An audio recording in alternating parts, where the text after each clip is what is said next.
할렐루야. 수요일간에 나오신 우리 여수페이지 가족 여러분들을 주님으로 환영하고 축복합니다. 우리 같이 한번 예배를 위해서 기도할 텐데요. 오늘도 우리에게 허락하신 이 시간 하나님의 은혜 가운데 온전히 거하기를 원합니다.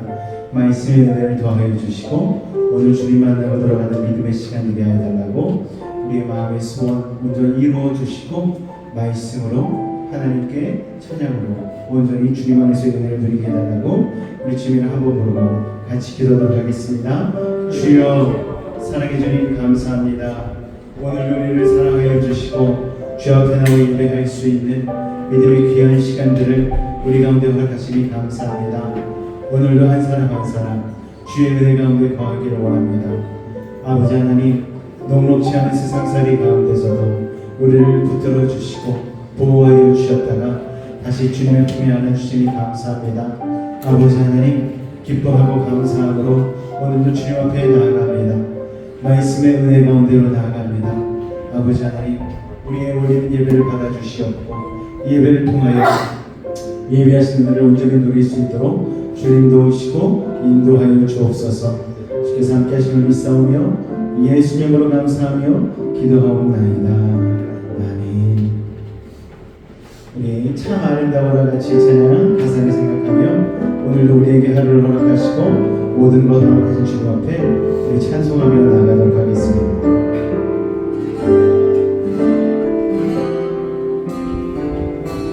참 아름다워라 주님의 세계는 저 솔로몬의 꽃도가 고운 백화관 주 찬송하는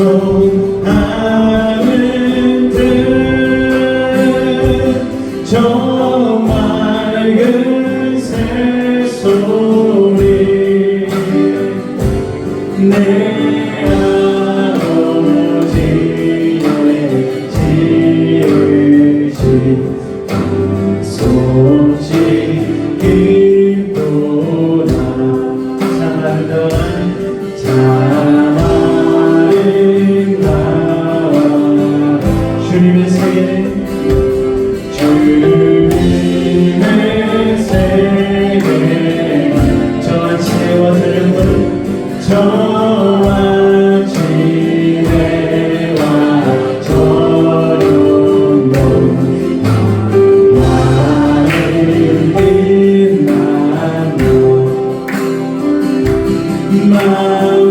만만한 바라와 늘 그는 노을이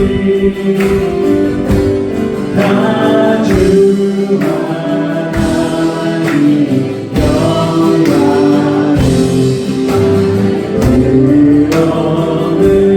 그러므로 참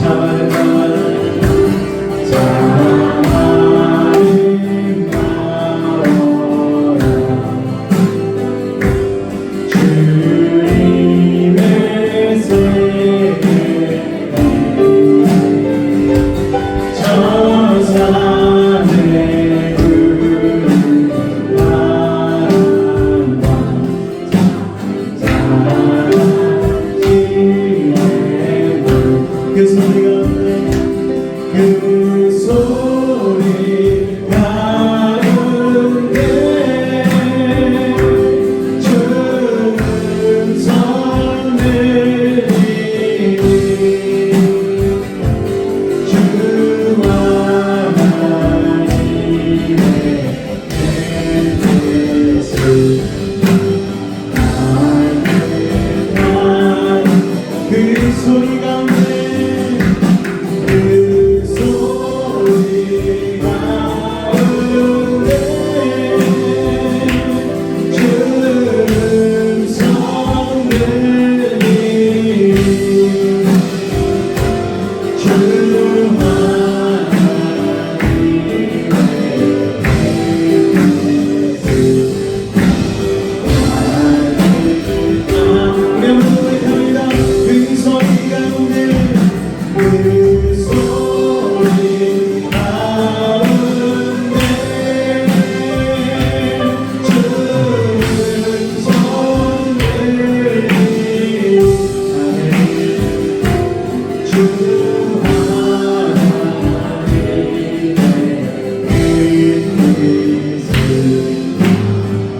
내가 연약할수록 내가 연약할수록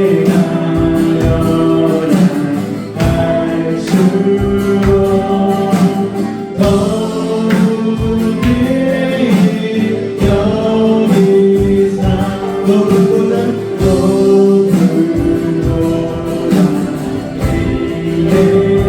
나는 나를 보시네 세상 사는 동안에 세상 사는 동안 나와 함께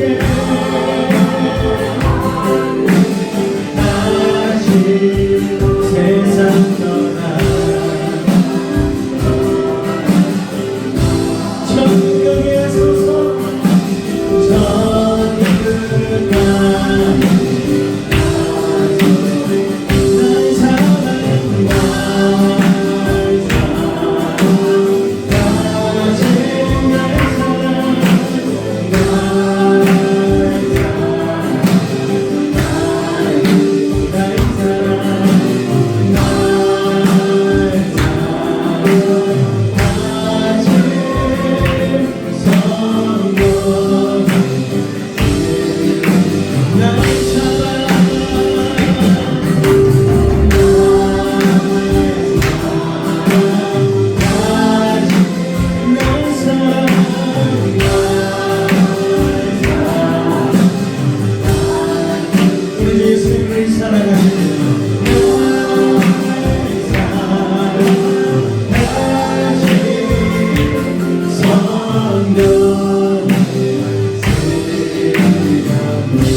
할렐루야. 주님 우리를 사랑하심을 믿으십니까? 우리 같이 이 시간 박수 치며 찬양합니다. 우리가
새벽에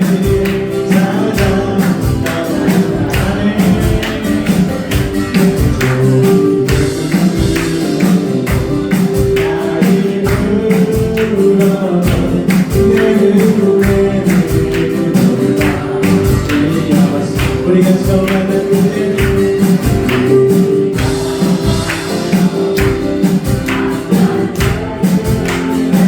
사랑은 쓰면서 주님 마음속에 사랑이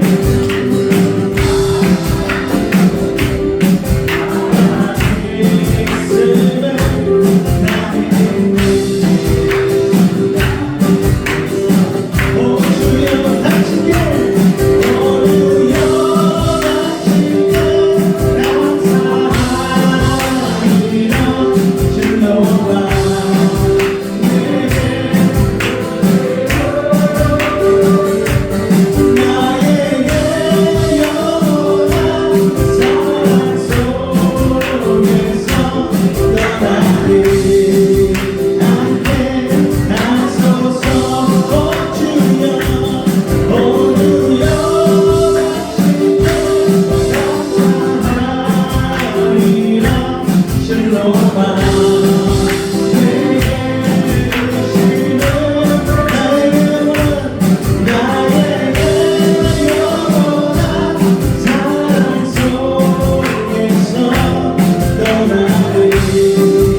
거리에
말씀 앞에서 경외함으로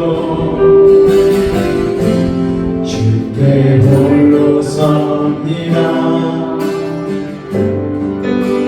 생명의 말씀 읽고 순종해 주를 예배합니다. 말씀 앞에서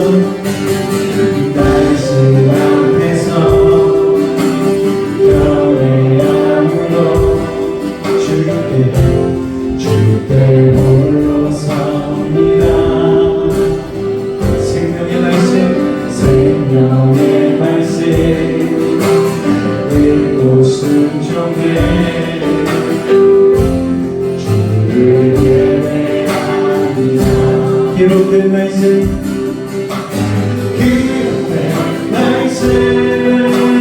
힘이 있어서 즐거움이 거룩해 하며 거룩한 말씀 세세 영원히 복음이 되어 말씀하시네. 하나님 말씀을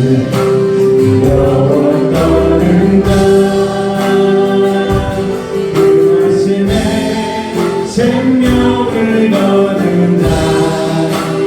한 사람 잡으시니 주님의 약속을 믿어 하나님 말씀에 영을 거둔다. 순종하며 주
오늘도 말씀 앞에서 겸손함으로 나아가기를 원합니다.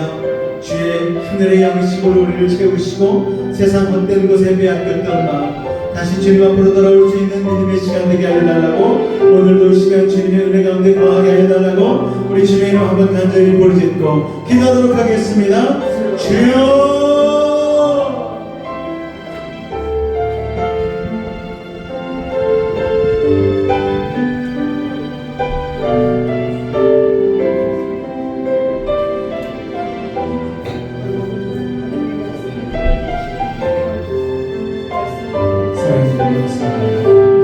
오늘도 주님의 모든 것을 주시옵소서. 노란 일을 행하게 하여 주시옵소서. 오늘 하늘의 위로가 우리 가운데 임하게 하여 주시옵소서. 세상 가운데 힘들었던 수고롭고 무거운 짐 오늘도 주의 십자가 아픈 믿음으로 내려놓고 승리한 복된 시간 되줄 수 있도록 주님 은혜를 도와주어 주시옵소서. 예수님으로 감사하며 기도하옵나이다. 사도신경으로 우리의 신앙을 주님 앞에 고백하겠습니다. 나는 전능하신 아버지 하나님 천지의 창조주를 믿습니다. 나는 그의 유일하신 아들 우리 주 예수 그리스도를 믿습니다. 그는 성령으로 잉태되어 동정녀 마리아에게서 나시고 본디오 빌라도에게 고난을 받아 십자가에 못 박혀 죽으시고 장사된 지 3일 만에 죽은 자 가운데서 다시 살아나셨으며 하늘에 오르시어 전능하신 아버지 하나님 우편에 앉아 계시다가 거기로부터 살아있는 자와 죽은 자를 심판하러 오십니다. 나는 성령을 믿으며 거룩한 공교회와 성도의 교제와 죄를 용서받는 것과 몸의 부활과 영생을 믿습니다. 아멘. 아담이 모기에 물려서 끌고 다녔을까? 아니면 하와가 쥐 하면서 막 도망가고 바퀴벌레 잡아줘 하나 막 이렇게 소리를 질렀을까?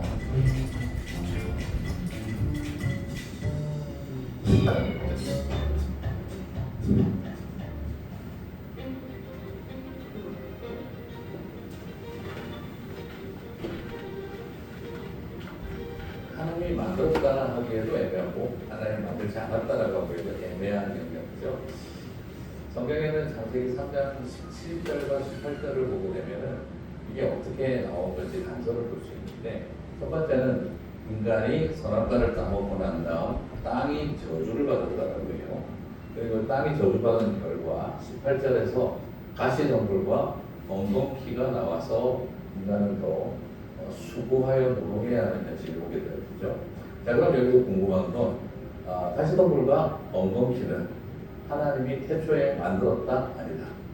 분명히 가시덤불과 엉겅퀴는 태초에 하나님이 창조하신 게 아니라 죄를 짓고 땅이 저주를 받은 다음에 새로 생겨난 품종, 아니면 기존에 있던 품종이 변종이 일어났다라고 말할 수가 있다는 거죠. 즉 유전적 변종, 변이가 일어나게 된다. 돌연변이 같은 것들이 일어나게 되어졌다라는 거죠. 하나님이 바퀴벌레와 모기를 만들었다라는 표현보다는 모기와 바퀴벌레와 같은 바이러스와 같은 여러 가지 병원들이 원래 있던 기능에서 다른 변종된 기능이 추가되어져서 자연 환경과 인간이 서로를 갈등하는 구조가 만들어지는 계기가 되어졌다는 거죠. 하나님이 만드셨던 아름다운 관계들, 이것이 죄에 의해서 뭔가 관계가 깨어지면서 새로운 변종이 일어나게 되어졌다는 거죠. 독사불에 손을 넣어도 괜찮고 어린 양과 사자가 뛰어놀던 게 에덴의 모습인데, 죄로 인해서 우리가 말하는 먹이사슬 구조, 야육 방식에 의한 이런 형태의 먹이사슬 구조로 변성되어졌을 가능성이 있죠. 이런 의미에서 하나님이 만드시기도 했지만 죄가 미친 영향이 생태계에 유전학적 데미지를 미치면서 새로운 생태계 구조가 만들어지고, 그리고 그것 때문에 에덴 동산에서 아담이 피 빨려가지고 긁었을 가능성은 없고, 에덴을 떠난 다음에 긁을 일이 많았지 않았을까? 에덴을 떠난 다음에 하와가 쥐 하는 일이 생겼을 것이다. 그렇게 우리가 이루어볼 수 있겠어요. 중요한 것은 하나님은 나쁜 걸 만드셨다가 아니라 죄가 영향이 주어져서 안 좋은 기능까지 함께 하게 되는 변이가 일어났다. 라고 보는 게 좋을 것 같아요. 저는 그런 어떤 우리가 생각하는 해충, 바이러스 이것들이 근본적으로 없어져야 할 것들이라고 생각하지는 않아요. 예를 들어서 바이러스는 분명히 박테리아나 이런 것들은 분명히 우리 안에서 생물의 사체를 분해시키고 흙으로 돌아가게 만드는 역할이 있죠. 문제는 그것이 독성을 띠기 시작하면서 문제가 발생하는 거지, 그 기능 자체가 없어져서는 안 되거든요. 그렇기 때문에 우리는 이 세상을 무균질의 세상으로 만드는 게 목적이 아니라 그 많은 균들이 있어야만 자연세계가 유지되는 영역을 인정한다는 거죠. 그런 어떤 변종의 결과로 인해서 주어진 고통을 해결하기 위한 노력은 우리가 해야 할 일이지만 그 존재 자체를 부정해서는 안 된다고 생각해요. 예를 들어서 제가 봤을 때 저는 편도선이 너무 많이 부어가지고 굉장히 고통스럽거든요. 그래서 왜 하나님이 쓰잘데기 없는 편도선을 만들어 놔가지고 말이야, 막 그렇게 해서 그냥 선생님한테 가서 수술해달라고 그랬어요. 그랬더니 저를 잘 아시는 선생님이셨는데, 야, 너 그냥 가만히 있어. 왜요? 있을 때 없는 이 편도선 없애는 게 낫지. 너 같은 애는 이 전도사니 사인을 줘야 쉬어. 안 그러면 너 분명히 젊어서 죽는다. 그러니까 전도선 달려있는 게, 그래서 퉁퉁 부어서 열나서 들어눕는 게, 아, 하나님이 너 살리려고 몸이 보내주는 알람이라고 사인이라고 생각해. 그때 제가 굉장히 많은 생각을 했어요. 실제로 어떤 분이 또 태풍 이야기를 하더라고요. 이 백해무익한 태풍이 도대체 왜 생기는 겁니까? 라고 물어보자 한 기상학자가 이야기를 했더라고요. 백해무익이라니요. 1해 100일이죠. 이렇게 이야기를 했어요.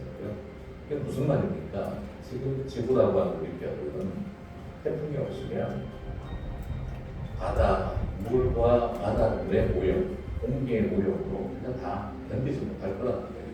그런데 이 사이클론이라고 하는 이런 타이푼이라고 하는 이 태풍이 한번 확 휘저어주고 나면 마치 30명 들어갈 수 있는 버스에 130명이 들어있는 것과 같은 그런 환경에 공기와 모든 것을 정상화시켜주는 역할을 한다는 거죠. 분명히 그것으로 인해서 우리에게 해가 미쳐지는 게 분명히 존재하지만 그러나 그 자체가 악이다라고 말할 수는 없다라는 거죠. 존재 자체가 있다는 거죠. 할렐루야. 우리 교회도 원래는 아름답고 순수하고 깨끗하고 하나님의 사랑이 넘치는 곳인데 죄가 문제입니다. 죄가. 우리 안에 있는 죄가 해결돼야지만 원래 그 기능을 할 수 있다는 것을 우리가 좀 기억했으면 좋겠습니다. 뭐 다 그렇죠. 가정도 그렇고 우리의 몸도 그렇고 우리의 뭐 직장이나 이런 것도 온전히 원래 모습은 정말 아름답고 건설적이고 훌륭한 것 아니겠습니까?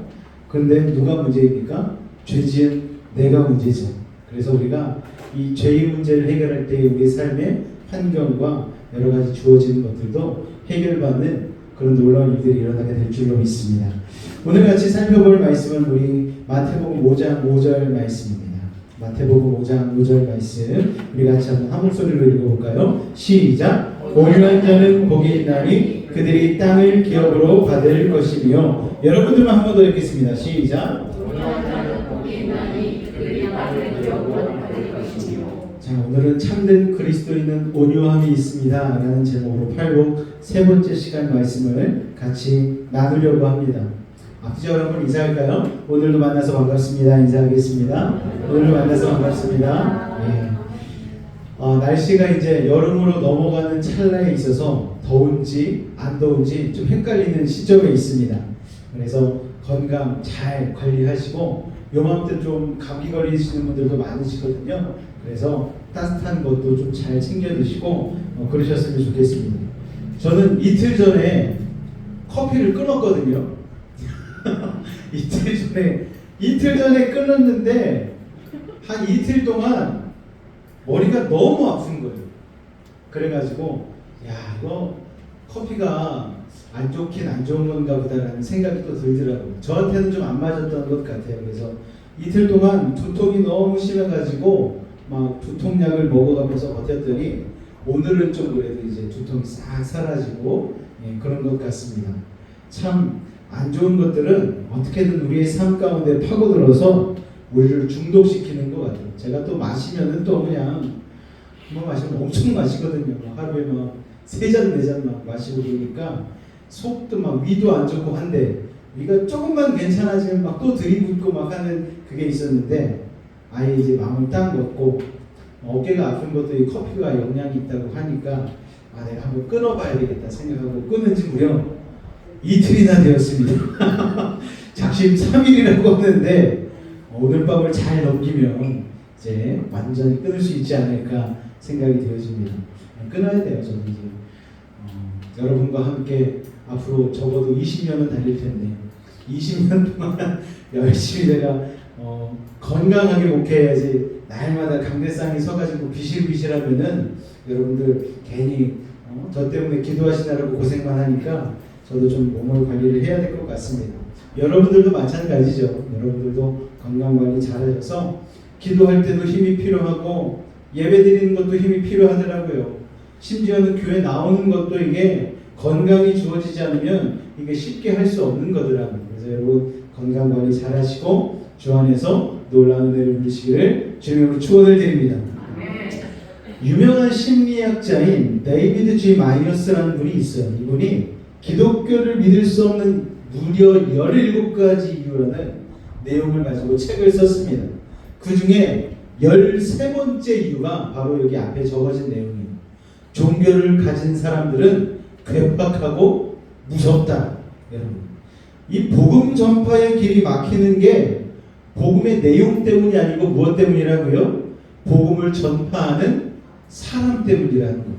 그러니까 우리가 여전히 참된 그리스도인의 성품을 보여주지 못하기 때문이라고 얘기하는 것이죠.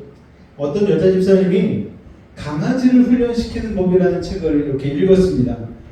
거기 내용이 보니까 아무리 성질이 고약한 그런 강아지라도 책에서 말하는 대로 잘 교육시키면은 양처럼 온순해진다는 거예요. 그런데 이 집사님이 순간 어떤 생각을 했느냐, 남편을 이렇게 길들이면 어떨까 라는 생각을 했습니다. 왜냐하면 남편이 가끔씩 너무 막 버럭버럭 화를 내고 하니까 내가 어떻게 하면 좀 남편을 변화시킬 수 있을까? 그래서 책에 있는 대로 하나하나 실천을 하기 시작한 거예요.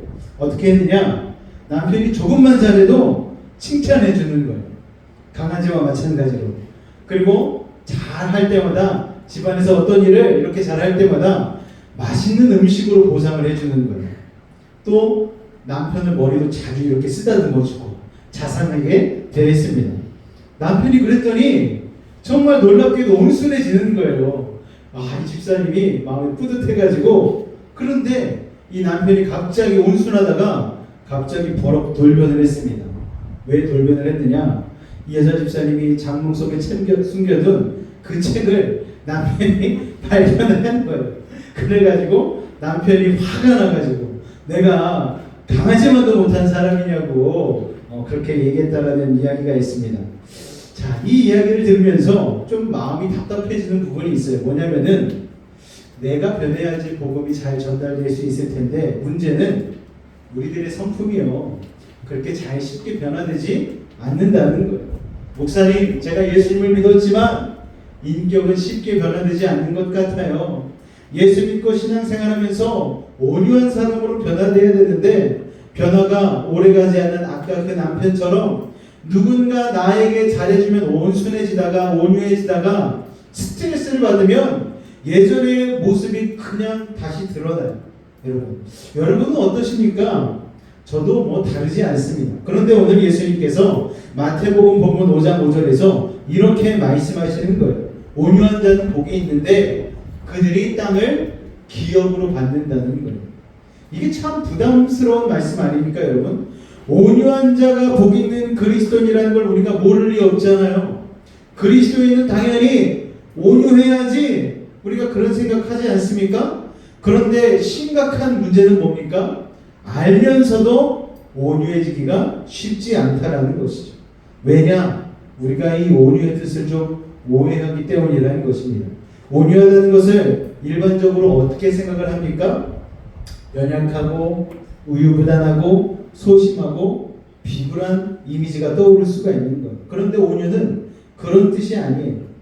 라이허먼 교수는요, 자신의 천국을 소유한 책에서 온유를 이렇게 설명해주고 있습니다.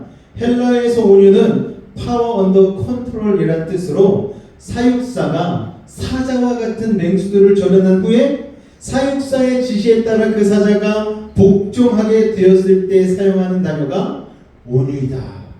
그러니까 이게 뭔 말인가 하면은 힘이 있음에도 하나님의 뜻을 이루기 위해서 그 힘을 조절할 수 있는 능력. 힘이 있는데도 그 힘을 마음대로 사용하지 않고 내 주인의 하나님의 뜻에 따라 그 힘을 조절하는 능력이 바로 온유라는 거예요. 그러기에 참된 그리스도인에게는 온유함이 있을 수밖에 없는 거예요. 왜요? 그의 삶을 누가 주장하시기 때문에? 하나님이 주장하시기 때문에. 그래서 온유함을 통해서 자신의 뜻대로 살지 않고 하나님의 뜻대로 하나님의 나라와 이웃을 위해서 살아가는 것, 이게 바로 진정한 온유함이라는 것을 여러분 기억하시기 바랍니다. 모세가요, 화를 엄청 잘 내는 사람이었잖아요. 백성들이 목마르다 배고프다 하니까 화가 나가지고 그냥 지팡이로 반석을 확 두들겨가지고 물을 팍 터치게 하고 막 그랬더니 하나님께서 그 모세의 모습을 보시고 넌 안 되겠다. 가나안 땅에는 못 들어가. 그래서 느보산에서 모세가 죽지 않았습니까, 여러분?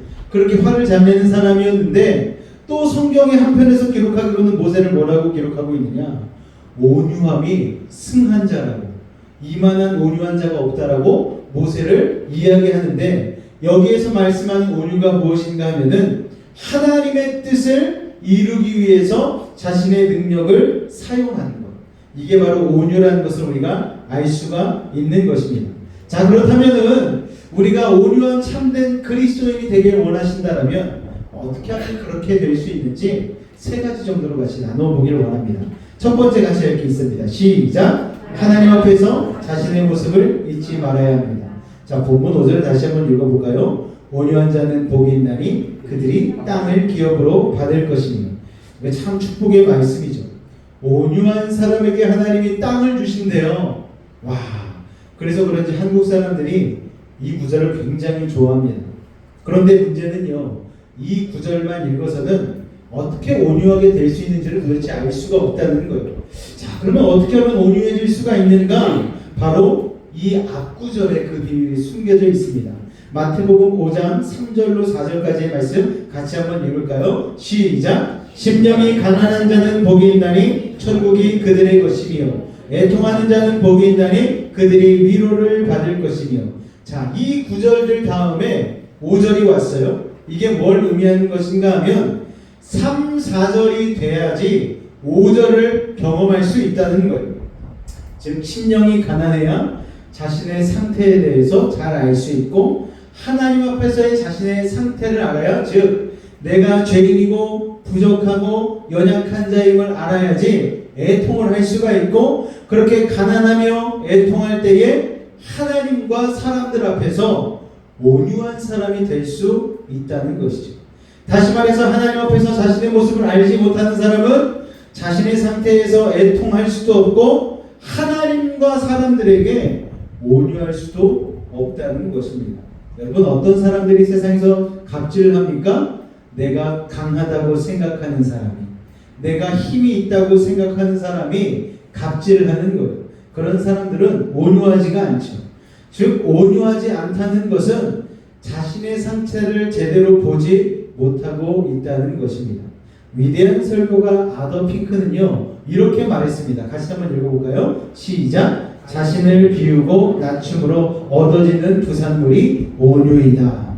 자, 이게 무슨 말입니까? 온유는 심령이 가난한 자만 소유할 수 있는 그리스도인의 성품이라는 것. 내가 죄인임을 깨닫고 내 죄를 깨달아서 애통할 수 있는 자만이 소유할 수 있는 성품이 뭐다? 온유라는 것입니다. 자, 그런데 우리는 왜 온유하지 않은 걸까요? 우리의 심령이 망가졌다는 것을 시인하고 예수 그리스도를 구주와 주님으로 영접해 그리스도인이 되었는데 왜 우리의 삶에는 이 온유함이 잘 나타나지 않는 걸까요? 그것은 우리가 심령이 가난한 자라는 것을 잊고 살기 때문입니다. 동화장가 정채봉이라는 분이 계시거든요. 이분이요, 처음의 마음으로 돌아가라 라는 책을 썼습니다. 그런데 그 책에 옷걸이들의 이야기라는 예화가 나와요. 거기에 보니까 옷걸이들이 이런 대화를 합니다. 세탁소에 갓 들어온 새 옷걸이한테 혼 옷걸이가 한마디 하는 거예요. 너는 옷걸이라는 사실을 한시도 잊지 말길 바란다. 이 뜬금없는 충고에 새 옷걸이가 묻습니다. 왜 옷걸이라는 것을 그렇게 강조하시죠? 그러자 헌 옷걸이가 새 옷걸이에게 이렇게 대답하는 거예요. 잠깐씩 옷걸이에 입혀지는 옷이 자기 신분인 양 교만해지는 옷걸이들을 내가 그동안 너무 많이 봤다는 거예요. 여러분, 옷걸이는 옷걸이일 뿐이잖아요. 그런데 옷걸이에 밍크 코트가 입혀지고 왕의 옷이 입혀지고 그럴 때마다 이 옷걸이들이 마치 자기가 왕이 된 듯, 자기가 높이 올라간 듯 어깨를 뻐기는 거를 이 오래된 헌 옷걸이가 너무나 많이 봤다라는 거예요. 여러분, 우리가 이 동화에 나오는 옷걸이 같지 않습니까? 여러분, 우리가 가진 걸 가지고 존재를 파악하지 않아요? 여러분, 아우, 저 사람은 어디에 얼마나 높은 자리에 있지? 아유, 저 사람은 부자야. 아유, 저 사람은 기술이나 지식이 엄청나. 이런 입혀진 옷들로 우리는 사람들을 평가할 때가 있는 거예요. 그러니까 옷걸이에 어떤 옷이 결쳐지는 따라서 교만해지는 거예요. 그러니까 온유할 수가 없는 거예요. 다른 사람의 죄와 허물만 보일 뿐 내 자신의 죄와 허물이 보이지 않는 것이죠. 그러니 어떻게 온유할 수 있겠습니까? 사랑하는 요스페이지 가족 여러분, 온유하고 싶으십니까? 그렇다면 하나님 앞에서 우리가 죄와 허물로 죽었었던 존재였다는 것을 잊지 마시길 바랍니다. 1만 달란트 빚진 자로서 용서받은 은혜 가운데 살고 있는 자라는 것을 절대 잊지 마시길 바랍니다. 우리가 그 사실을 아는 순간 나에게 100데나리온 빚진 사람들을 용서할 수 있는 온유한 마음이 생긴다는 것 여러분이 기억하셨으면 좋겠습니다.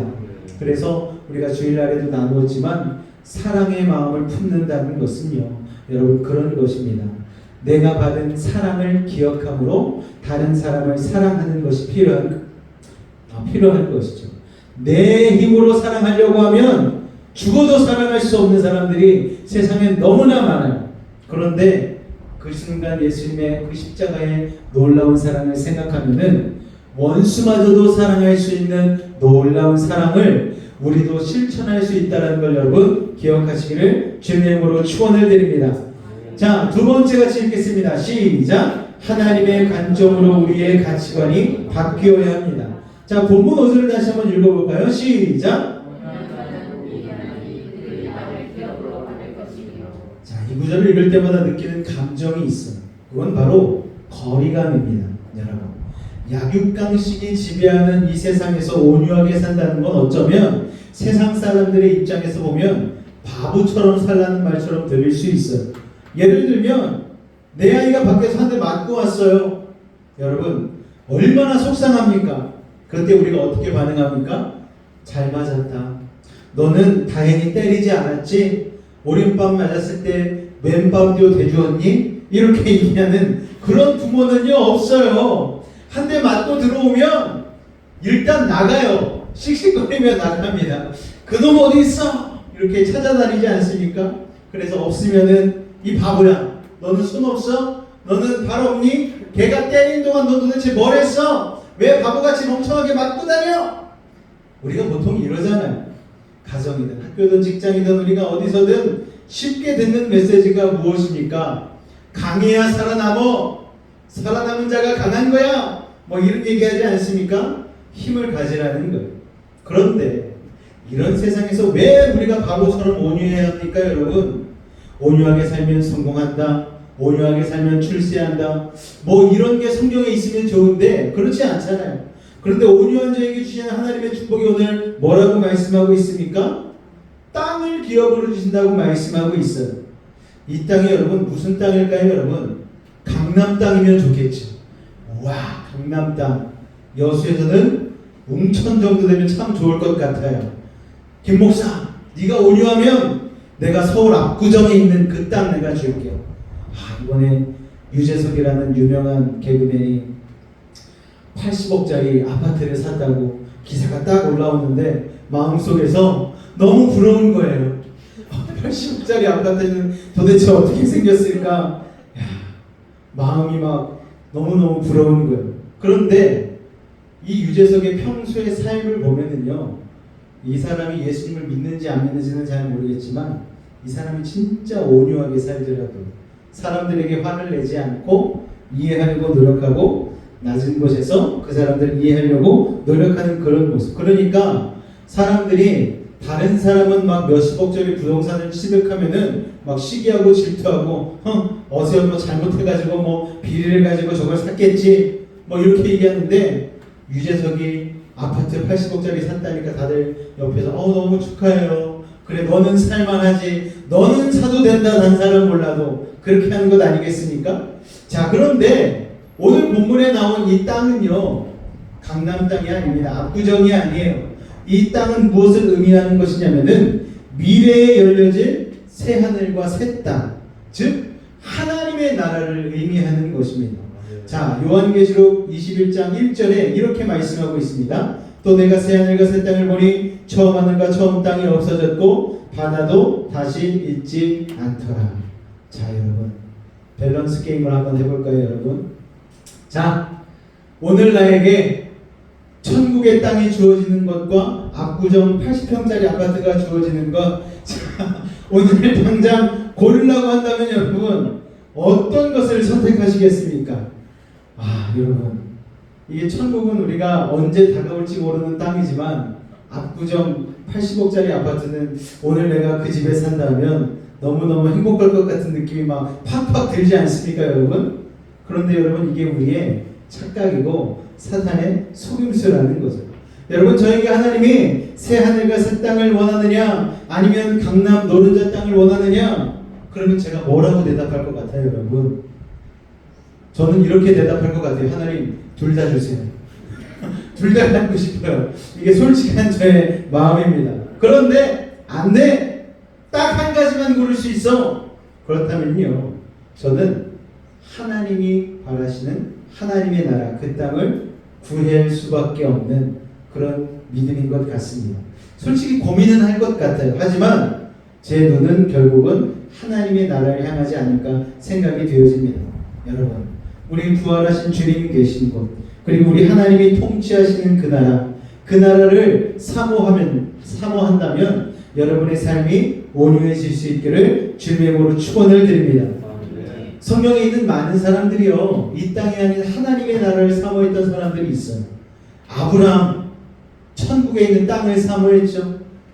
아브라함과 조카 롯이 땅을 골라야 되는 순간에 조카 롯은 물 좋고 돈 많은 소알 땅 소돔과 고모라에 있는 쪽을 택했습니다. 그런데 아브라함은 예배드리기 가장 좋은 헤브론 땅을 택했죠. 여러분, 모세도 마찬가지 아닙니까? 그는 천국을 사모해서 애굽의 왕자로 있는 것을 포기하고 광야에서 훈련받고 출애굽시키기 위하여서 이스라엘 백성들에게 다가왔죠. 바울도 마찬가지 아닙니까? 바울은요, 그 좋은 로마 시민권과 그 엄청난 학력을 가지고서 세상의 것을 취하려고 하지 않고 세상의 것은 다 뭘로 여겼다? 배설물로 여겼다라고 얘기하고 있습니다. 여러분, 능력이 됨에도 불구하고 세상의 것을 취하지 않고 그들이 하나님의 땅을 택한 이유는요, 그들이 진짜 좋은 게 뭔지 아는 믿음의 눈을 가졌기 때문입니다. 그리고 여러분, 이 세 사람의 공통점, 아브라함과 모세와 바울의 공통점이 뭔지 아십니까? 온유한 사람들이었다는. 자, 어떻게 그렇게 살 수 있었을까요, 여러분? 다른 비결이 아닙니다. 새 하늘과 새 땅을 바라보았기 때문입니다. 여러분, 맞으면서도 웃는 사람들이 있어요. 어떤 사람들이 맞으면서도 웃느냐? 통장에 한 100억 정도 있으면 맞으면서도 웃을 수 있어. 이거를 내가 100억 맞아도 웃는 거야. 좋아, 때려. 여러분, 정말 좋은 것이 있으면요, 세상살이 힘들어도 우리의 삶의 고난과 역경이 닥쳐와도 견디고 버티고 참아낼 수 있는 것이죠. 왜요? 우리는 우리의 결국을 알기 때문에 그렇습니다. 여러분, 기억하시기 바랍니다. 이 땅에 있는 모든 것은요, 다 철거될 거예요. 여러분, 다 헛것입니다. 영원한 것이 아닙니다. 철거된 이 땅에서 내가 얼마나 큰 평수에 사는가 자랑하는 사람을 우리는 어리석은 인생이라고 얘기하지 않습니까? 이 땅의 소유를 가지고 축복이라고 말하는 사람은 어리석은 사람이죠. 그러나 온유하기 힘들 때, 더 이상 온유하게 사는 것이 무의미하게 느껴질 때 그 사람들 향한 바울의 고백이 있습니다. 우리 고린도후서 6장 10절 말씀을 한번 다 같이 읽어볼까요? 시작! 근심하는 자 같으나 항상 기뻐하고 가난한 자 같으나 많은 사람을 부유하게 하고 아무것도 없는 자 같으나 모든 것을 가진 자로다. 할렐루야. 너무너무 멋진 사람들이잖아. 저 사람은 근심한 것 같은데 와, 그 와중에 기뻐하네. 저 사람은 삶이 형편이 넉넉하지 않은 것 같은데 와, 날마다 막 와서 막 나눠주고 막 그런 거 보면은 야, 대단하다. 아무것도 없는 것 같은데 저 사람은 늘 어깨를 펴고 당당하게 살아가네. 완전 멋지네. 진짜 저 사람은 근사해. 근데 이 사람은 무엇을 가졌기 때문에? 하나님 나라를 소유할 수 있는 믿음을 가졌기 때문에 이처럼 행동할 수 있는 것입니다. 그럴 때에 하나님 나라의 진정한 온유가 우리 가운데 임하게 되는 줄로 여러분 믿으시기 바랍니다. 자, 마지막으로 세 번째, 우리가 어떻게 참된 온유한 그리스도인이 될 수 있는가 같이 읽겠습니다. 시작. 자, 성령님의 지속적인 지배를 받아야 되는 것이죠. D.A. 카슨 목사님이 쓴 산상수훈 연구에 이렇게 말씀하고 있습니다. 성경은 온유함에 대해 많은 언급을 하고 있는데 놀랄만한 사실은 그리스도인이라고 주장하는 사람들 가운데 많은 사람들이 온유함의 특성을 지니지 못했다라는 거예요. 여러분, 정말 이게 전곡을 찌르는 말이 아닙니까? 제가 저번 주에 예화를 하나 드렸잖아요. 지하철에서 두 사람이 싸우고 있으니까 할아버지가 말리면서 뭐라고 얘기해요? 이 사람들이 여기가 어디냐고 싸우냐고. 여기가 교회인 줄 아냐고. 그랬다는 거예요. 교회에서 얼마나 많이 싸우면. 이게 전곡을 찌르는 말 아닙니까? 왜 우리가 자꾸 심령이 가난한 자라는 걸 잊고 마치 자신이 대단한 사람이라도 되는 듯이 살아가고 있는 걸까요? 사실 화나고 막 이렇게 질투와 시기가 넘치는 사람들의 특징은요, 열등감이 있는 사람이라는 거예요. 여러분, 진짜 마음 가운데에 다른 사람이 얘기할 때에 평안하게 얘기하고 그 사람에게 좋은 말로 선대하고 이런 분들은요, 자존감이 엄청 높은 분들이에요. 여러분, 우리가 우리 자신을 얼마나 대단하고 여기는지 운전하다가 누가 끼어들기라도 하면 우리가 용납하지 않잖아요. 여러분, 그뿐입니까? 자기 의견을 누가 거절하면 막 분노해요. 내가 이걸 어떻게 생각했는 의견인데 막 그러면서 상대방을 막 아예 쳐다보지도 않습니다. 또 부당한 상황이라고 조금이라도 느끼면은 하나님이 어떻게 하실지 묻지도 않고 자신의 생각대로 일을 처리해 버리죠. 그러니까 상대방이 다치든 말든 상관이 없다는 무례한 태도입니다. 여러분, 다시 한번 생각해 보시기 바랍니다. 온유하다는 것이 무엇입니까? 내가 중심적으로 살고 내가 오르면 다른 사람을 비난해도 되는 게 이게 여러분 온유한 것입니까? 아니죠, 여러분. 위대한 설교가 아도 핑크는 또 이렇게 얘기하는 거예요. 온유함은 다 같이 한번 읽어볼까요? 시작. 훈련과 고통에 의해 그 영혼을 유순하게 하며 하나님의 뜻을 즐겁게 감수하게 하므로 그들의 동료에 의해 받게 되는 모욕과 무례함을 끈기 있게 견뎌내게 하며 성도들 중 지극히 작은 자로부터의 교훈과 훈계를 기꺼이 받아들이게 하고 자신보다도 다른 사람들을 더 높이 평가하게 한다. 여러분, 참 저와는 동떨어진 얘기인 것 같아요. 한 번은 제 차가 펑크가 났습니다. 어떤 분이 전화를 했어요. 그래서 제 차 번호를 물어보는 거예요. 46수 3945 차량 주인 맞으시죠? 보통 이런 전화가 오면 차 빼달라는 전화거든요. 그러면은 이런 전화에는 보통 약간 목소리 톤을 높여가지고 누구신데 그러세요? 이렇게 받거든요. 그런데 그분이 이렇게 얘기해 주는 거예요. 제가 지나가다가 바퀴에 나사가 박혀 있는 걸 봤습니다. 그래서 바람이 조금씩 빠질 것 같아서 운행하시면 위험할 것 같아서 알려드리려고 전화를 했다는 거예요.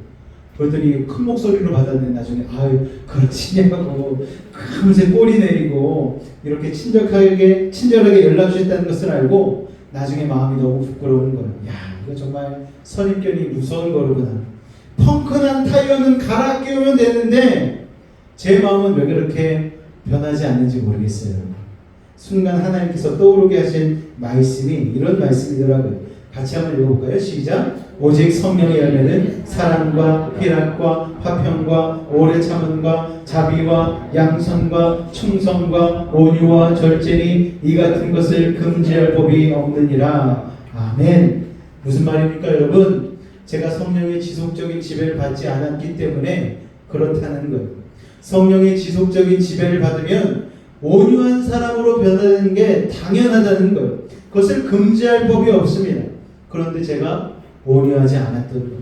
당연히 그리스도인의 열매인 온유함이 뚜렷하게 나타나고 있지 않은 제 삶을 바라보면서 다시 한번 회개하게 되는 것이죠. 예전에 학생부 교육자 할 때 이렇게 막 일을 막 열심히 하다 보니까 이렇게 뭐 부장님하고 막 싸울 때가 있거든요. 부장님 이거는 반드시 해야 됩니다. 그랬더니 부장님이 목사님 이거는 좀 힘들 것 같습니다. 그래도 부장님 이거는 이번에 꼭 해야 된다고. 그러다가 결국에는 부장님하고 의견 충돌이 일어나서 둘이 이렇게 마음이 상해버렸어요. 그런데 이제 주일을 앞두고 있는데 기도가 안 되는 거예요. 설교를 준비해야 되는데 설교 준비가 안 되는 거예요. 왜? 마음이 부딪히고 계속 사람과의 관계에 있어서 이 마음이 어려우니까 이게 설교 준비가 안 되는 거예요. 다음 날이면 설교를 해야 되는데 토요일 밤에 이렇게 설교를 작성하는데 설교가 준비가 안 되니까 새벽 1시가 되고 2시가 되고 하는데도 이게 진짜 설교가 준비가 안 되는 거예요. 그런데 그때 마음속에서 찬양이 이렇게 흘러나오기 시작하는 거예요. 찬양을 하면서 나 같은 죄인 살리신 그 은혜 놀라워 이러면서 하나님의 은혜 가운데에 내가 1만 달란트 내가 용서받은 사람인데 내가 그 사소한 것 하나 내가 내려놓지 못하고 부장님과 다투고 그랬구나라는 생각이 드니까 너무너무 회개가 터져나오는 거예요. 그리고 나서 눈물로 회개하고 나니까 설교가 30분 만에 일사천리로 확 작성이 되고 그리고 나서 주일날 부장님 얼굴을 딱 봤는데 저도 모르게 부장님에게 달려가서 부장님을 확 안으면서 부장님 제가 잘못했어요. 부장님 생각이 맞는 것 같습니다. 그러면서 용서를 구한 적이 있습니다. 그러고 나니까 그 부장님도 아니에요. 목사님 하신다고 했으면 제가 어떻게 해서도 밀어드렸어야 됐는데 목사님 이렇게 먼저 얘기해 주시니 제가 너무 송구스럽네요. 죄송하네요. 그러면서 아름다운 이런 모습들을 이뤄내고 그날따라 설교는 왜 그렇게 잘했는지 아이들하고 막 춤도 추고 찬양도 하고 막 그랬던 기억이 있습니다. 여러분 성령 충만함으로 은혜가 가득 차게 되어지면요 세상적인 잣대를 내려놓게 되어지고 상대방의 흠도 보이지 않게 되는 거예요. 성령의 충만함은 상대방을 용납하고 이해하고 받아들일 수 있게 하는 마음을 생기게 함으로 우리의 마음을 온유하게 만드는 것입니다. 내 생각에 사로잡혀서 내 생각을 하나님의 뜻이라고 굳게 믿으며 성령의 지배를 거절하는 것, 그게 우리의 연약한 모습 아니겠습니까? 그래서 로마서 8장 7절을 보면요 이런 말씀이 있습니다. 같이 한번 읽어볼까요? 시작! 육신의 생각은 하나님과 원수가 되나니 이는 하나님의 법에 굴복하지 아니할 뿐 아니라 할 수도 없습니다. 사랑하는 성도 여러분, 온유한 자가 복이 있습니다. 온유한 자가 하나님의 나라를 이 땅 가운데로 끌어들일 수 있는 거예요. 세상 사람들이 보기에는 바보같이 사는 온유한 사람, 마땅히 사용해도 되는 힘을 자신을 위해서 사용하지 않고 다른 사람을 섬기는 힘으로 사용하는 사람, 또 고난 중에도 하나님의 뜻에 철저히 순종하는 사람, 그런 사람이 복이 있는 것입니다. 육신의 생각은 아니라고 말하지만 성령은 오늘 우리 가운데 말씀해 주시는 거예요. 온유한 자가 복이 있다라는 거예요. 그래서 그런 말이 있잖아요. 지는 게 이기는 거야. 여러분, 지는 게 이기는 거야. 요새 남편들의 이게 모토가 돼야 돼요. 지는 게 이기는 거야. 여러분, 이겨서 뭐합니까? 제가 이겨봤어요. 신혼 때 제가 서로 싸우면은 저는 그때는 막 논리적으로 막 가나다라 탁 해놓고 기억 이거 잘못했지, 니은 이거 잘못했지, 지금 자 내가 3개 잘못하고 자기가 6개 잘못했으니까 자기가 더 잘못한 거야. 그러고 나면 이기고 나면 막 평안이 막 찾아와야 되잖아요. 근데 뭔가 찜찜해. 자고 일어나면 몸이 뻐근한 게 아내가 막 때린 것 같아 자는 동안. 그런 경우들이 있다는 거예요. 이긴다고 삶이 결코 은혜스러워지지 않는다는 거예요. 지는 게 이기는 거고 져주는 게 편안한 것입니다. 여러분, 예수님도 우리를 위해서 십자가에 달려서 마지막까지 져주셨잖아요. 여러분, 십자가를 지심으로 말미암아 우리에게 놀라운 기쁨과 구원과 평안을 허락해 주시지 않으셨습니까? 여러분, 우리도 온유한 사람이 되어서 하나님 나라를 여러분이 소유하시기를 바랍니다. 바보같이 만든다고 여러분 생각하지 마세요. 맨날 나만 손해봐, 그렇게 생각하지 마세요.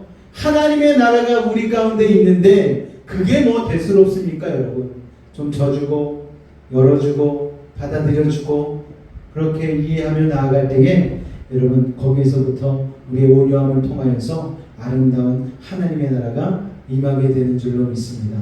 여러분의 삶 가운데 하나님의 나라를 끌어들일 수 있는 이 온유함을 가지시기를 주님의 이름으로 축원을 드립니다. 자, 오늘 3가지 살펴봤습니다. 하나님 앞에서 자신의 모습을 잊지 말아야 되는 것, 하나님의 관점으로 우리의 가치관이 바뀌어야 되는 것, 그리고 성령님의 지속적인 지배를 받아야 되는 것, 이것을 기억하시고 온유한 참된 그리스도인이 되시기를 주님으로 축원을 드립니다. 기도하겠습니다. 사랑의 주님, 감사합니다. 참으로 온유한 사람 되기가 쉽지 않음을 고백합니다. 아버지 하나님, 우리가 주님께 받은 그 십자가의 사랑을 깨달아 주님, 우리가 가난한 마음이 되어 우리 자신을 애통하는 시각으로 바라볼 수 있게 될 때에 참된 온유가 우리 가운데 임하게 될 줄로 믿습니다. 주님, 그 온유를 소유하는 믿음의 사람 되게 하여 주시옵소서. 주께서 함께 하심을 믿사오며 예수 이름으로 감사하며 기도하옵나이다. 아멘. 우리의 은혜 아니면 우리가 어찌 하나님 앞에 설 수 있겠습니까? 우리 찬양 같이 고백함으로 우리 온유함을 우리 마음속에 저장할 수 있는 우리 여수베이 가족들이 되었으면 좋겠습니다.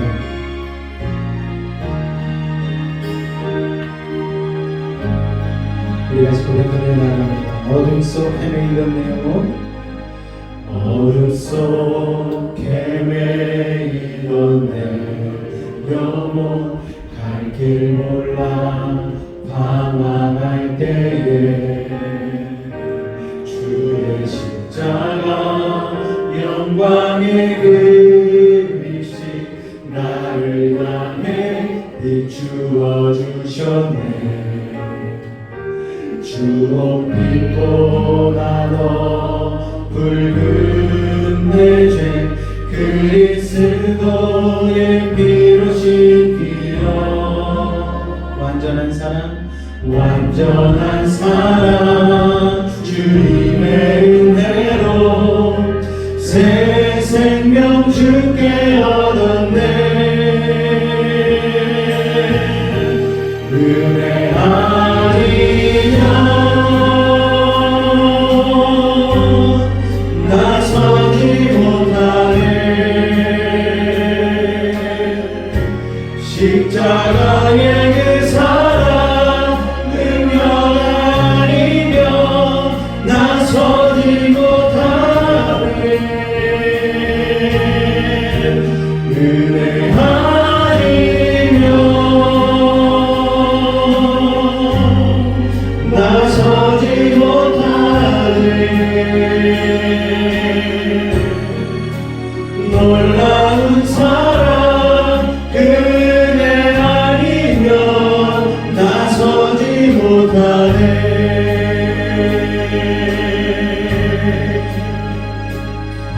나의 노력과 의지가 아닌 오직 주님의 그 뜻 안에서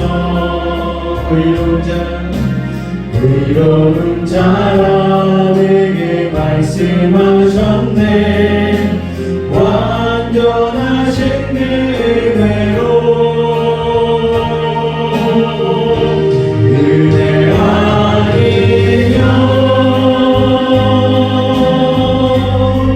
나서지 못하네. 십자가의 그 사랑 능력 아니면 나서지 못하네. 은혜 아니면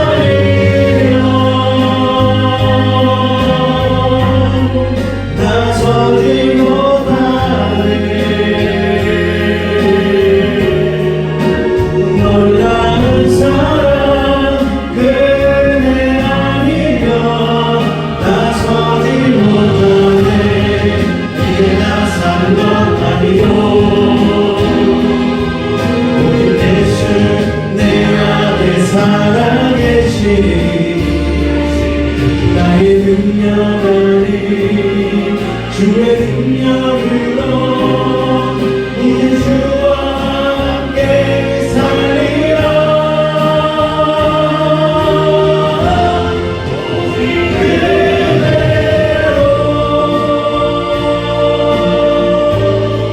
나 사라져리라.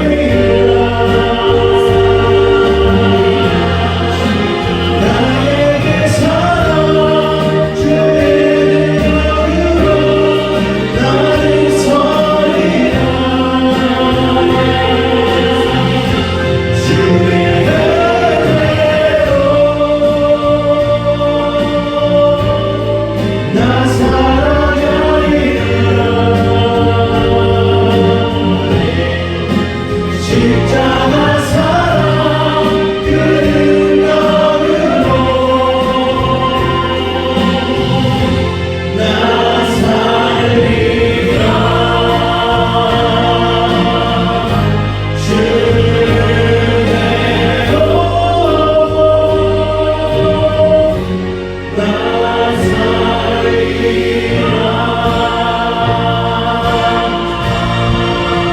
주님의 은혜 아니면 우리가 살 수 없음을 겸손히 고백하며 나아갈 때에 우리 가운데 온유한 심령이 임하게 되는 줄로 믿습니다. 우리 시간 한번 같이 기도할 때에 십자가의 그 사랑, 그 은혜 아니면 살 수 없음을 고백하며 온유한 심령으로 사람들을 대할 수 있는 믿음의 사람들 되게 해달라고 우리 주님 한번 간절히 부르짖고 기도하도록 하겠습니다. 주여, 사랑의 주님 감사합니다. 오늘 우리를 부르시고 하나님의 말씀을 통하여 아버지 하나님 예수를 믿는 참된 그리스도에게는 온유함이 필요함을 배우게 하시니 감사를 드립니다. 아버지 하나님, 주님 안에서 우리가 온유하게 산다 얘기하였지만 아버지 안에 세상 속에서 살기에 아버지 온유한 것이 오히려 어리석게 보이고 아버지 하나님 남들에게 지는 것 같이 느껴지고 아버지 양보와 희생만 해야 되는 바보 같은 삶으로 느껴질 수가 있는데 오늘 말씀을 통하여 그게 아님을 알게 하시니 감사를 드립니다. 결국 우리는 주님의 나라를 소유한 믿음의 사람이 될 것이고 아버지 이를 위하여서 우리의 온유함이 결코 땅에 떨어지지 않는 믿음의 열매가 되어질 줄로 믿습니다. 아버지 하나님, 아브라함도 그렇고 모세도 그렇고 바울도 그렇고 아버지 온유함을 통하여서 예수 그리스도의 복음의 삶을 이뤄나가는 놀라운 인생을 살았습니다. 우리도 하나님 우리의 믿음의 공동체 안에서 또 우리의 가정 안에서 우리의 직장 가운데에 우리의 삶의 도전 가운데 함께하여 주셔서 우리가 온유함을 실천하며 살아가게 하여 주시옵소서. 아버지 하나님, 나보다 하나님 다른 일을 더 낫게 여기며 단인들이 얘기할 때에 그 얘기를 귀담아 들을 수 있는 경청의 자세를 갖게 하여 주시고 아버지 하나님 나를 향하여 어떤 선택을 할지라도 온유함으로 받아들이고 겸손하게 나아갈 수 있도록 주님 도와주옵소서. 이를 위해서 우리의 심령이 먼저 아버지 가난해지기를 원합니다. 아버지 하나님 나를 위해서 하나님 십자가 자신 예수님의 사랑으로 말미암아 나 자신을 바라보고 애통할 수 있는 믿음의 사람들에게 하여 주시옵소서. 그리함으로 온유함을 완성할 수 있는 믿음의 사람 되기를 원하오니 주님 도우시고 인도하여 주시옵소서. 주님 감사합니다. 주님 감사합니다. 주님 홀로 영광 받아 주시옵소서. 예수의 이름으로 감사하며 기도하옵나이다. 아멘. 이 시간 아픈 곳이 있으면 아픈 곳에 손을 얹으시길 바랍니다. 마음의 소원과 기도의 제목이 있으신 분들은 가슴에 손을 얹도록 하겠습니다. 기도하겠습니다. 사랑의 하나님, 오늘 이 시간 믿음을 가지고 기도하는 우리들의 모든 문제를 해결하여 주옵소서. 남 모르는 상처로 말 못하는 고민을 가지고 온 이들도 있습니다. 하나님, 이 시간 하늘의 문을 열어주시고 능력의 오른손으로 친히 안수하여 주옵소서. 나사렛 예수의 이름으로 명하노니 악하고 사악한 모든 문제 떠나갈지어다. 저절거든 물러갈지어다. 고통과 괴로움 사라지게 하여 주시고 시련과 아픔 이겨내게 하여 주시고 고난과 역경 떠나가게 하여 주시고 불안과 초조함은 사라지게 하여 주시옵소서.